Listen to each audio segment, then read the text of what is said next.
Would like to welcome you to Industrial Marketing Live. I'm Peyton Warren, a strategist here at the industrial marketing agency Gorilla 76 and one of your IML hosts.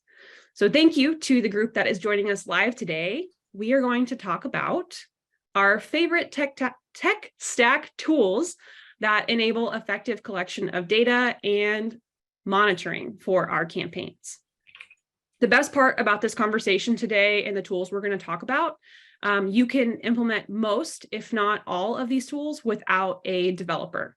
And I know that our teams, marketing teams being small ones, sometimes we don't even have a developer that works at our company. So you might outsource that or you work with IT. So today I've got a few gorillas joining me with commentary, including our performance marketing team, Kevin McClary and Patrick Cronin. And of course, the one and only senior strategist, Brendon Forrest. So y'all ready to jump in? Let's do it. Let's do it. Okay, so let's start first with really a list of tools that we would consider foundational. I guess like maybe the first thing to say is, why do we even need a tech stack in the first place? And I've kind of previewed this, but I'll pose that question to the group. Like, why is this important to you in your role when it comes to tracking your effectiveness? Brendon, Kevin, anyone? Sorry, I got lost in the chat. Repeat the question, please.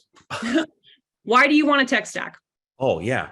Well, I mean, you're a digital marketer, right? We use digital tools and these help you do that. Honestly, like you can't do your job without these tools that we're going to talk about. You maybe not these exact tools, but a type of tool that lets you track data, implement campaigns, run your website, all extremely important things when you're doing digital demand generation. So yeah, this is like table stakes for digital demand. This is the first thing we do with the client. And I think it's the first thing that you should be working on, while you're also trying to get interviews for customers, but like, let's have a good tech stack in place so that once we're ready to launch campaigns, we can track everything, we can run things smoothly, and then we can see performance. So Kevin, Patrick, do you have anything else to add to that? Yeah, I mean, we talk a lot about strategy here on IML, which is fantastic, but these are the tools that get you to the place you need to go, right? Like these are the things that make things actually happen. And yeah, it's really cool that we work in digital spaces now and we have so much that we can track that was not trackable before. And that there are so many integrations that make it way, way easier to do it now than it was even like 10, 15 years ago. So I'll start by just listing what we like to use at Gorilla. So first and foremost, you need a website. And if you're going to have a website, you've got a CMS, so a content management system. Our favorite and the one we recommend for our clients anytime we're doing web work or we're maybe moving them around is Wordpress. I think about 50% of all websites in the world are on WordPress. So chances are you're probably already there. We also love some plugins that you use within WordPress. And one of those is Google Site Kit. On the Google train, we love Google Tag Manager, but you can really use any tag manager here that you prefer if you don't want to use a Google tool. I've already seen in the chat folks chanting and singing the praises of CRMs. A CRM or a marketing automation platform like HubSpot, others that I have seen and like Pipeliner. We've also have clients on Pipedrive and then of course Salesforce. Why are we tracking all this data in the first place? Well, probably because you're running a demand generation campaign. And so you've got to connect your ad platforms, looking at Facebook and LinkedIn, Instagram, any places that you would be running your ad content. Google Ads too. We also like to use a heat map or a screen recorder of some kind. We're having internal discussions actually like this morning about which ones we really like. We have been using Lucky Orange, but hey, we're up for we're reconsidering that right now. So if there's a heat map software that you like, I'd love to see you post it in the chat, because we're doing our own little audit right now. The ones And we've then, used are Lucky Orange and Hotjar. And then I think what is this one? Clarity.microsoft.com is the one that we are also looking at. So there's a few of them out there for you to just see how people are interacting with your website. yeah, watch what they're doing. All that creepy marketing stuff that we love. And then the last thing that we would advise is consider using a landing page builder, like HubSpot or Unbounce are the ones that we have used here. Any other tools besides that, or specific versions of those tools that y'all like? I think the one note here is at least half of those things are free, right? Like we don't have to spend a lot of money to have a nice tech stack that's going to help us do digital demand generation. So don't feel like you need to go out and buy the most expensive thing out there because you think it's the best. A lot of times what we've seen for industrials, you don't need to do that. You can get onto HubSpot's starter for like $8 a month. Analytics is free. All the ad platforms are free, until you start paying them the media budget. But like to implement a lot of that is free. I think WordPress is free. It's probably not free to develop the website, but to at least have WordPress, it doesn't cost money. So like a lot of the stuff you can get into for free. And then, the level that you bring someone on to help you implement, that's when it starts costing money. Yeah. And we're open to hearing your ideas or tools that you really like. So please do put those in the chat. I see some other folks, Rachel, you're also considering switching away from Lucky Orange. So, Lucky Orange, if you're listening to this, folks are not happy right now. The other thing is that, if you don't have all of these tools, there are ways you can navigate the complexities. So, something that we've also used to help work with some of our clients that might use non-traditional CRMs or different softwares would be like a Zapier. I'd be curious to get Patrick's take on Zapier too. Like Patrick, you've helped me set up some integrations with Zapier and like my own Zoom account to support IML. What's your take on Zapier? Especially if it's like a lot of people on here are in-house, so it's just your company building integrations. Zapier, I believe, is either extremely cheap or free up to a certain amount of integrations. And if you're just working with one company and a few platforms, that should be able to cover it. You also don't need to be like a data scientist to do it. Like it uses layman's terms, like human terms, basically, instead of coding to set up the integration. Like it literally asks you like, okay, you want to use LinkedIn ads leads and then send them to this email. It does, and then it just does the rest for you on the back end, which is really nice. So I've never had any issues with it. So for automation and easy to set up integrations, I would say Zapier's best over any other option out there. All right, I'm getting corrections in the chat about how I'm pronouncing Zapier. Is it Zapier? It's Zapier. Zapier. Just like we work with sauce instead of SaaS companies. Yeah. We make our own way here at IML. Zapier. So I think a part of this that goes without saying, but we will say it, is that if you do not have at least a foundational list that we've got there, that we just went through, you need to create these tools for yourself in order to effectively track your campaigns. So like we said, most of these are free. If they're not free, you can get them for, depending on how much traffic you're getting or how many zaps you need to send with the Zapier. Zapes. You need to send, it's a minimal fee, but you do need to create these tools because you want to get your data talking. And that's where you're going to get the insights from. So a few things that we wanted to show you today. And, I mentioned that we like to use plugins and that you can use plugins really easily with WordPress. So we're actually in a pretty good position right now because Gorilla just launched a website that we can show you. And we're recently setting this up. So I'm going to share my screen really quickly and we'll show you this website here.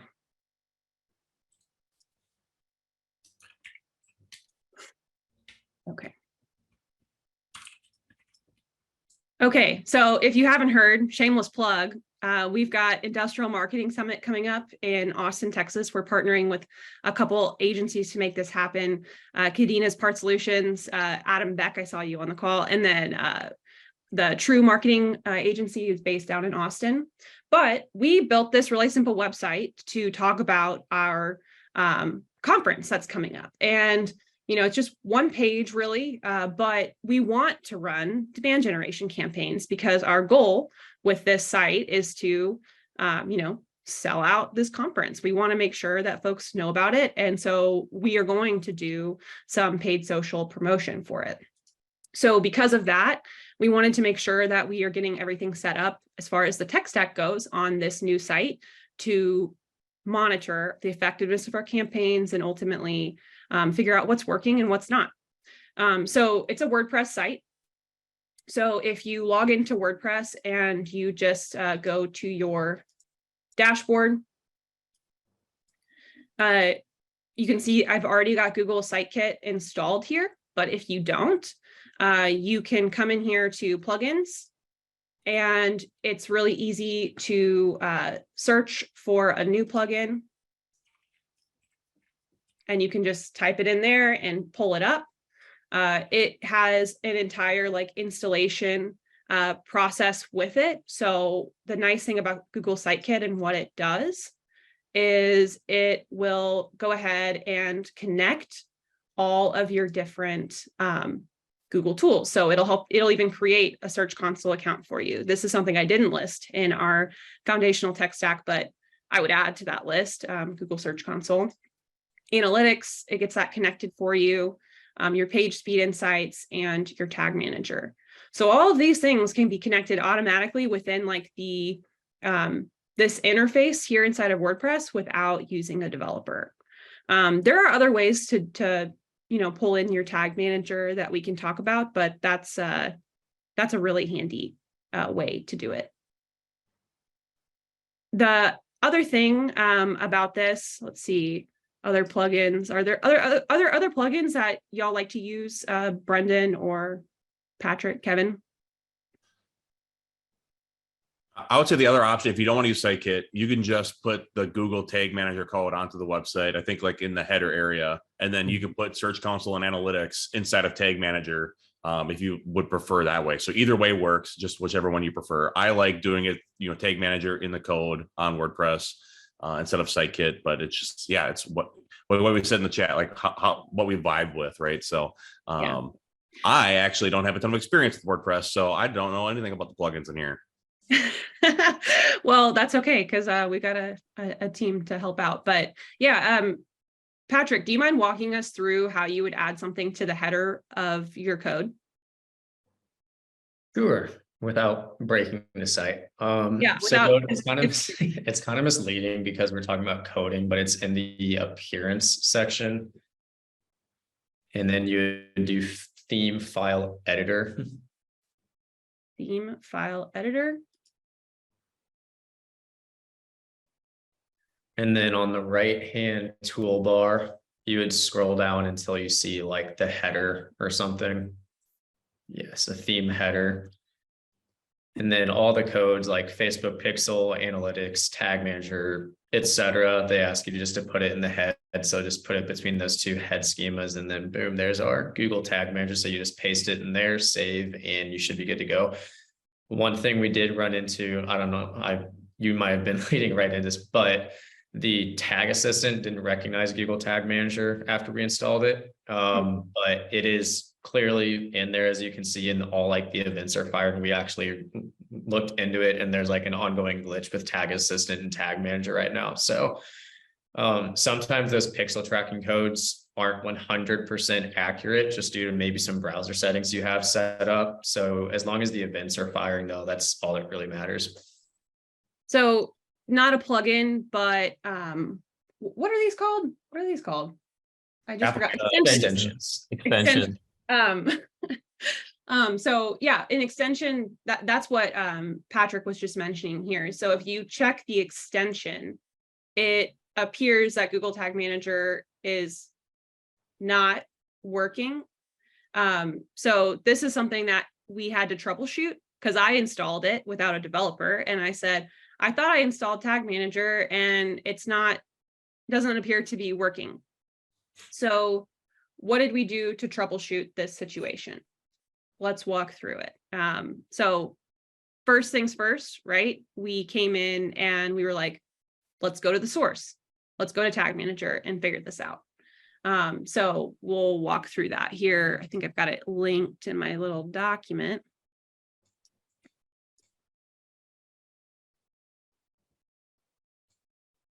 All right, so we came into Tag Manager, and then, as you were saying, Patrick, we previewed the tags, correct?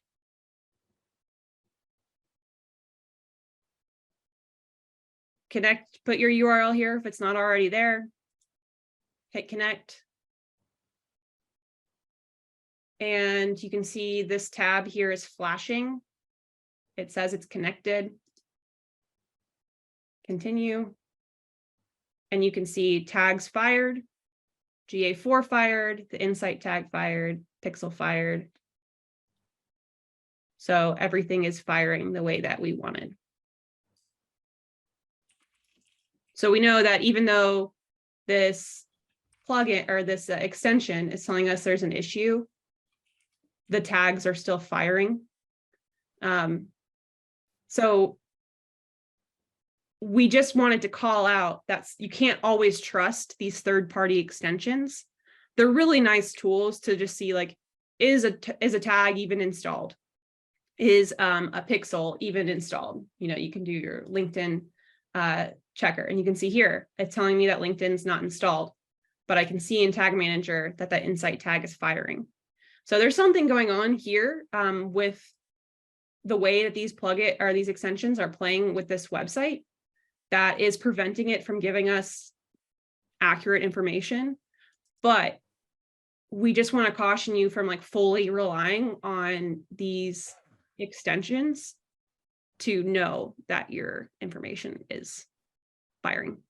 I think that's a good point, Peyton. Like all of these plugins and extensions and things like that can be really helpful. I know like hard coding, putting code on your site, or even like manually installing a Facebook pixel, things like that can seem really overwhelming if you've never dealt with code. I totally understand that. And that is where like plugins and extensions come into play. Like if you feel like you're completely incapable of using code yourself, then maybe you should go to these plugins and extensions. But to have full control and be able to go back and troubleshoot like we just did, it's so much easier to just use the hard code itself. If you can get to a level where you feel comfortable just like copying and pasting a piece of JavaScript code or HTML, it'll make things so much easier. I think like just owning every step of the process is going to get you the cleanest result.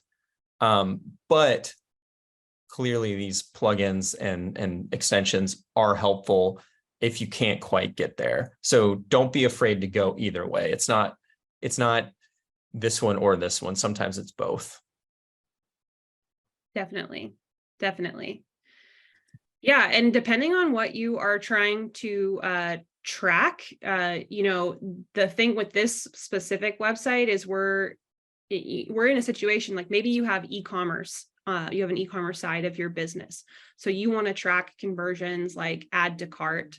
I saw somebody in the chat was talking about using Shopify.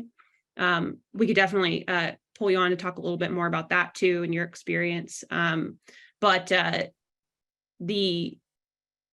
for Industrial Marketing Summit, you know, we're using a registration software called Eventbrite. And so we're trying to make sure that the insight tag for LinkedIn is connecting back to the action. Like what would a conversion be? It would be somebody's actually registering for the event.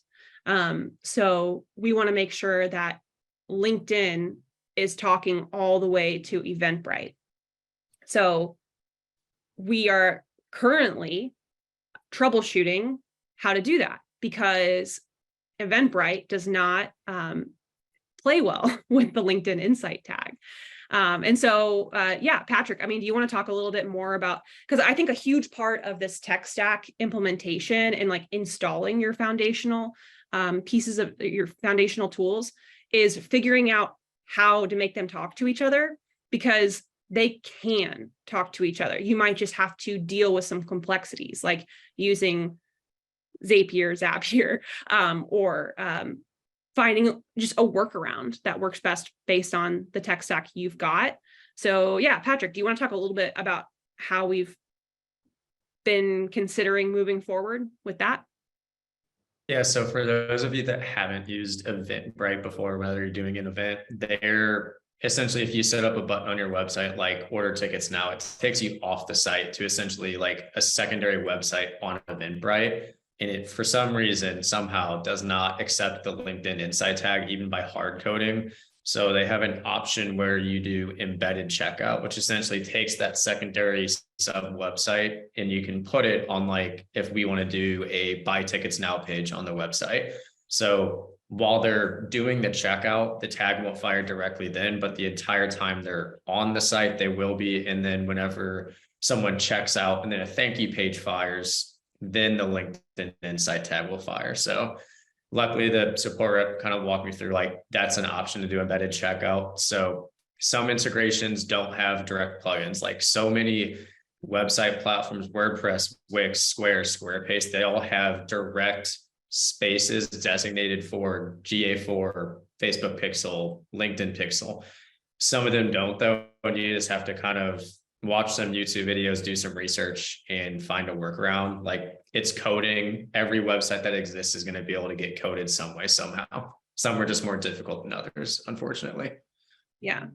And in that situation, I guess we are going to have to escalate pieces of it to a developer to help us make sure that everything fires the way that we want. So like I said, in an ideal situation, all of these tools would work and talk to each other very well, but you might find yourself in a situation like that instance where we do have a developer on our team and we're able to pull his expertise in and his comfort level so we don't completely crash the site. But that's one, I guess, like pro tip I would say is if you are getting into a situation where you start to feel uncomfortable or unsure, just don't delete things from your website. Your website is I would say, most important digital tool that your company has. It is basically your HQ on the internet. And before you make global changes, so anything to that theme, if you're not incredibly confident, ask somebody. If you don't have somebody on your team, feel free to join the Industrial Marketing Slack channel. There's been lots of conversations happening there lately about, who do you guys use? We need an external developer to work with, or to do some updates to plugins and different things like that. That's really common. It's something that we see very often across our client portfolios, and folks had some recommendations in there too. So if you want to join us in Slack, feel free to drop a note in the chat and we'll get you added. Cool. Let's see. I think that's pretty much everything. You guys have questions or specific tools that you'd like to talk about that you've used in the past that you think would be good to just add to this conversation today for anyone that's listening after the fact? CRM, Mary Keogh. Yeah, you need it. You need a CRM if you're going to do good digital marketing. You have to have it. I don't care what you use, as long as you use it right. And as long as it's tracking everything that you're doing within your marketing campaigns, and then tracking from leads to opportunity to revenue or quotes, whatever your endpoint measurement is. But CRM is a must have. You have to have a CRM. Yeah. And there's tons of CRMs out there. Obviously we're fans of HubSpot. I think a lot of people on this call are using HubSpot, but Aaron Bresh just mentioned Odoo, another software name that I'm not sure I'm pronouncing correctly. Luke, you've got a question to ask? Yes, I do. You're being very mysterious about it. I have no idea. I'm Well, asking it's you, like- and I have no idea what you're going to ask about. Like when you order a stack of pancakes at breakfast and you get 6 of them and it's just way too much. I have a question for the group. Is there such a thing as just too much tech stack? I've seen Peyton's tabs on her Google Chrome when I meet with her occasionally. And is there such a thing as just having too much tech, too big of a tech stack? Opinions? I'm going to say yes. You know, I think a lot of us are working at, you know, companies where it's like you are the marketer, you have a small team, and all of those take some sort of expertise and knowledge on how to use and like how to set up properly. And a lot of them have like way too many features. I think it's a bridge too far for our small marketing teams. You know, I think like if you're like in a huge company, then sure, maybe it might make sense because you have a person that can maybe specialize in just a couple tools. But if you're like trying to like do positioning, do customer research, write ads, you know, write articles, interview subject matter experts, and then also like run the CRM and, you know, run the website, like throwing more tools in there that aren't going to give you that much more extra data, I don't think it's that useful.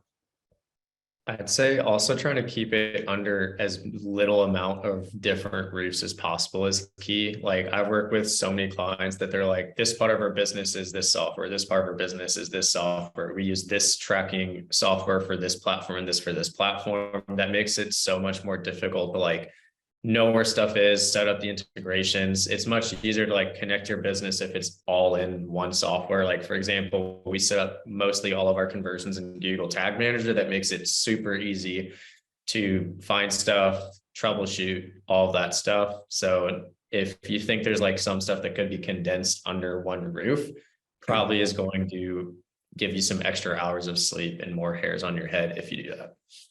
And as much of it that you can own on your own domain, right? There have been questions about like getting things to link with Shopify and this and that, like that. If you have to use Shopify or like a third party like service to connect something, sometimes that's unavoidable. But if you can just like own the conversion on your website or own the event, whatever you're tracking is just happening on your website, oh my gosh, it makes things so much easier, right? Because then you start adding in integrations, you start having to buy software, it gets expensive, it slows down your website. Like, how basic can you get? Yep.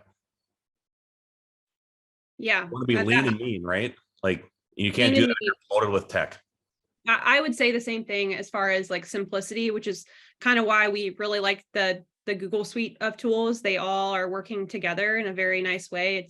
It's kind of a, you know, I guess like there's a tipping point. And they're all free. And they're all free. But it's like when you have an iPhone and then all of a sudden you're like, well, I would really like if my watch could talk to my phone or like my computer and like I could text from like any of these devices, and all before you know it, you've got like the entire get up of Apple AirPods and the MacBook and all that stuff. But yeah, I think just like simplicity is really key here. We've had some conversations going in the chats about the difference between CRMs and marketing automation platforms. Is that something that I mean, I have thoughts on that, but I want to pose the question to the team first. How would you define the difference between a MAP, marketing automation platform, and a CRM? Well, yeah, a CRM helps you track sales, right? Like, so it's your customer relationship manager, right? So like it tracks your contacts and the people that are moving through your pipeline. I think that is that's like the foundational piece of your tech stack. I think the MAP is like what it feeds into the CRM, right? And I think there's issues when you start looking at, like, I want the CRM and then I want to go and use this map over here, and they're not the same company. You know, like HubSpot's nice because you can get like Sales Pro and then Marketing Pro. Like they work really well together. Like and there's some integration, like, you know, Salesforce as a CRM going back into the HubSpot Marketing Hub, like that works pretty good. Like some of those integrations are there. I'd probably do that over like Salesforce to Pardot. But yeah, so the marketing automation platform is your contact house, and then like you can run campaign, like email campaigns and all that stuff out of there, and, you know, tracking leads into there. But then that should be like feeding into your CRM to track those new contacts that are leads into opportunity and revenue. You need both. And you need both. And I think if you can integrate them, that is probably better to save your some hairs. Yeah, I would agree. The less you have to like integrate, the better. If it's already all on the same platform, that's nice. But I do know that Salesforce and HubSpot do play together really well. And there's a lot of folks here that enjoy Salesforce as the CRM and for their sales motion. So the really nice thing when you do have separate platforms for sales and marketing is specifically with that integration between HubSpot and Salesforce, is what you do is you'll create an inclusion list inside of your HubSpot to say, if a contact makes it onto this list, then they can go to Salesforce or our CRM. And so it kind of like will remove all of the noise for your sales team before you're sending leads over. Which is a really nice feature. And you can determine what makes it onto that list. So is it the fact that they're marked as a sales qualified lead? If so, great, then they get sent over to Salesforce. If they're not marked as SQL, then they stay inside of HubSpot, and you continue to nurture them and learn more about how they're engaging with your site until the marketing team says, no, they're ready. They're ready to be talked to. Let's send them to sales. I would say if I was like an internal marketer and I was either switching or being tasked with finding a new CRM, that, like, assuming you're working with a sales rep, I would drill them on how it integrates with marketing software. For example, HubSpot is much easier. Like Salesforce is great for big sales enterprise teams, but from my knowledge using both, HubSpot is much better integrating with Google ads, Facebook ads, LinkedIn ads, et cetera, and having reports. Just like Shopify, for example, like I mentioned in the chat earlier, sets up a lot of the coding for you. So if you just don't want to get into the weeds for like coding and stuff, and they're like, yeah, it directly integrates with Facebook ads, Google ads, and sets this up for you and has these reports, that saves you so much time. So I would be asking those questions right from the get-go.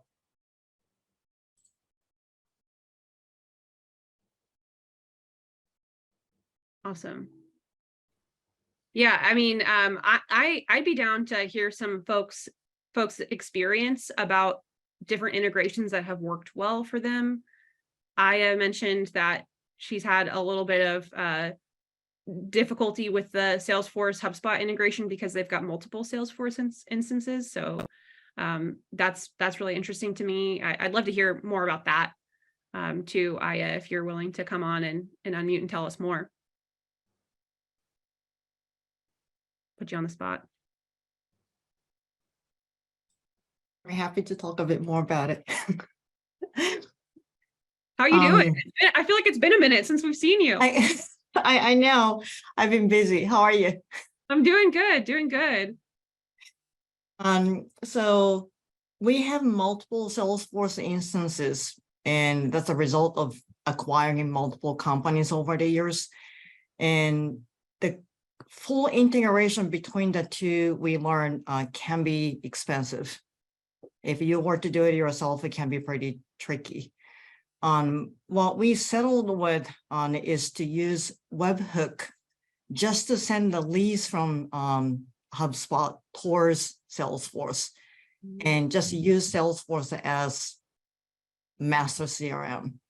We don't take anything backwards from Salesforce to HubSpot because we use the website as a lead generation engine. It doesn't necessarily manage day-to-day customer relationship. That just goes to Salesforce. It's one direction integration, but it's working well for us. And it's cheaper. Yeah. I mean, I think this goes back to what we said earlier. It's like, ideally, you'd want all the systems to have all the information, but there's something to be said about simplicity, right? And and then also, there's baby steps. You might not be able to report in HubSpot off of your revenue right now because that information is not coming back, but the data is still there because you're pushing things to HubSpot. And if you wanted to do manual reporting or upload a bulk data set into HubSpot for those reports, you could still do that on like a. And if for the revenues and return on investment, all those things, and if you keep track of the attribution, as well as you can do all that on the Salesforce side anyway. Mm-hmm. And Noel, I know I heard that I saw in the chat that you're a super fan of Salesforce. So I'd love to hear more about your experience using that as your CRM and kind of getting the data from that platform and using it in ways for your marketing. Yeah, so hey everyone, it's actually pronounced Noel, but I get Noel all the time. Oh, so sorry do about not that, worry Noel. about it. No, I'm used to it at this point for What the 29 heck is years. Zapier, what the heck? Nah, it's been constant. But anyway, yeah, so one of the things that I've actually just done recently on our website as far as just using it with Salesforce and integrating it was their web to lead forms that we so we put it on our contact us forms, contact us page. Sorry, I'm getting notifications elsewhere. Got distracted. But anyway, and so as far as just being able to implement some HTML onto that and directly whenever they submit it to via our contact form page, easily travels to our Salesforce page. We get an email notification saying, hey, this person just submitted some information. You want to check them out. So it just works a lot easier for us. And like I said,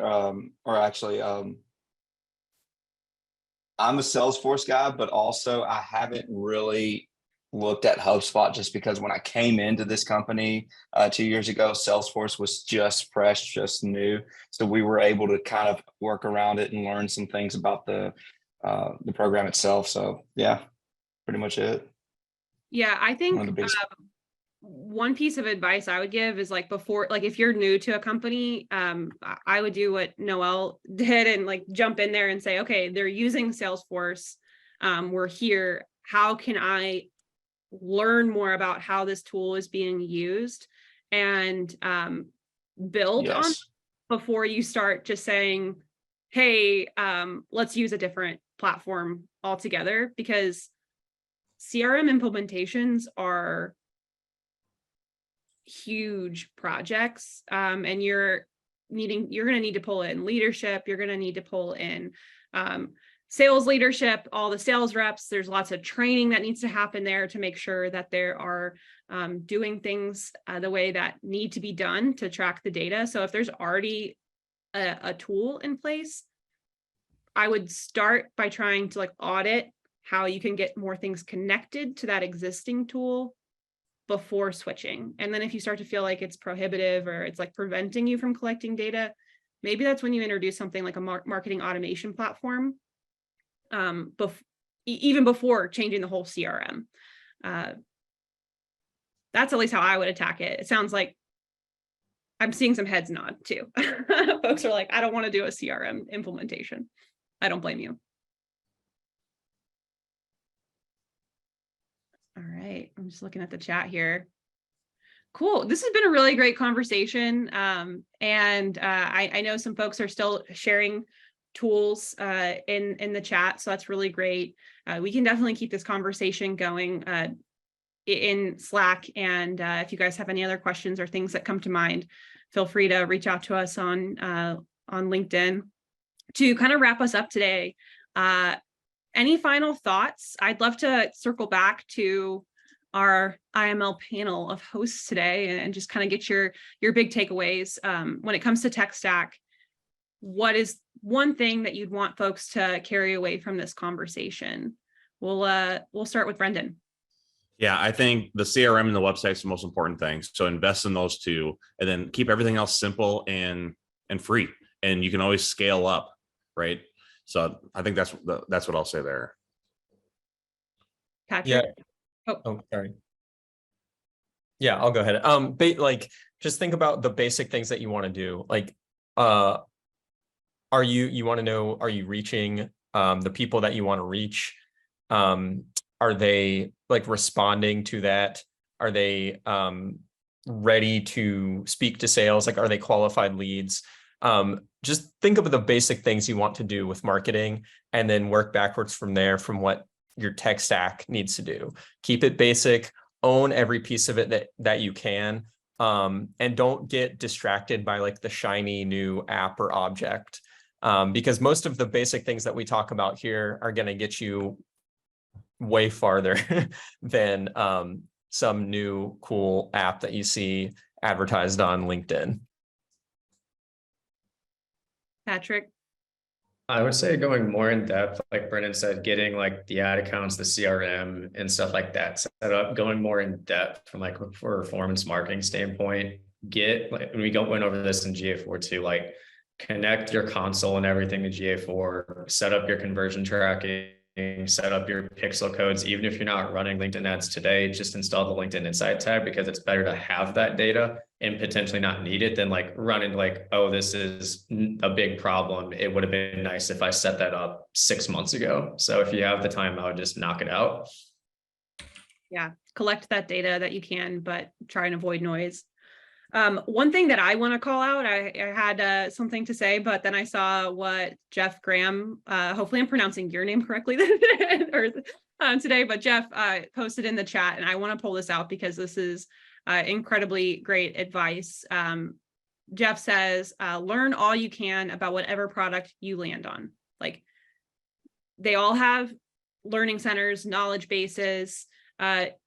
Dive into those help articles and figure out how it works and the functionality that's available, because oftentimes it might not be completely obvious. And I know that a lot of us here at Gorilla are fans of watching, YouTube channels to learn more about different things too. And that's something that Jeff also mentioned. So I'll steal yours, Jeff, for today.